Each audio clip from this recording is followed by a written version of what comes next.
It wouldn't surprise me at all if James Gunn was the one who came up with this dance, considering he's the one that came up with the Baby Groot dance. I'm not from Milwaukee. It's a little chilly right now. You are? No, but I saw it as an opportunity for growth. You say I was. Okay. Oh, God. The children's books? It's Berenstain Bears by Berenstain Bears. I worked at a toy store. We had that exact discussion. I grew up with the Berenstain Bears, and for some reason always called them the Berenstain Bears. Different versions of the Mandela effect, and where you're confused about something that you're like 90% positive is true, and then you're like, wait, what? I'm going on and on about the Berenstain Bears. Mandela effect. I need to be a man of lesser words. What the fuck? Just like butterflies. Not even HBO Max is going to show a kid getting shot in the head. Butterfly or not. And they never should, because that's not brave. If anyone lets them know what we're up to here, we're fucked! I love Steve Agee. Obviously, he feels anger.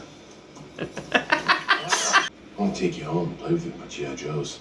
Just don't fuck Chewbacca. Here's a little known fact. Wookiees have teeth on their asshole. That's canon.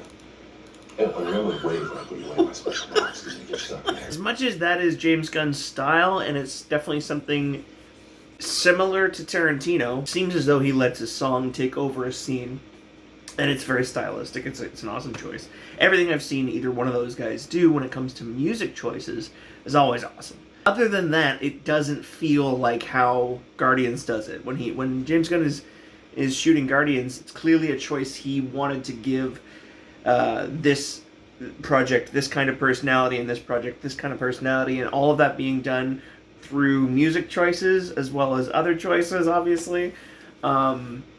It's nice to see that it doesn't feel like a copy, or like it doesn't feel like that close of a how long am I gonna go talk about the music?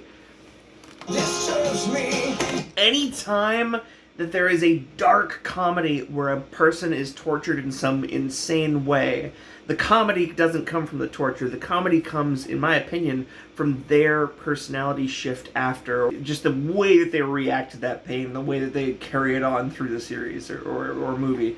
And a great example of that is the comedy that came after the torture scene in Kiss Kiss Bang Bang. Robert Downey Jr., Val Kilmer, they had a huge, hooked up to a car battery torture scene, and then the amount of jokes that spilled out after that made the whole scene more worth it. But clearly that was the point. That's the difference in using violence for shock value and then using violence and twisting it into humor and comedy. I swear to God I went to school for this. I promise. I promise. What are you doing? If I keep changing my facial expressions, he won't be able to recognize me in a lineup.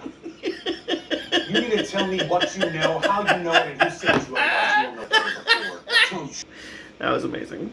I know that Danielle Brooks's character is supposed to be the every person, and it's supposed to be us kind of there witnessing the insanity. I just love the things that they're getting her to do to show her side of the comedy, and how fucking real and grounded she seems in such an insane environment. Everybody else is elevated. Everybody else is turned up to 11. Her character is the audience.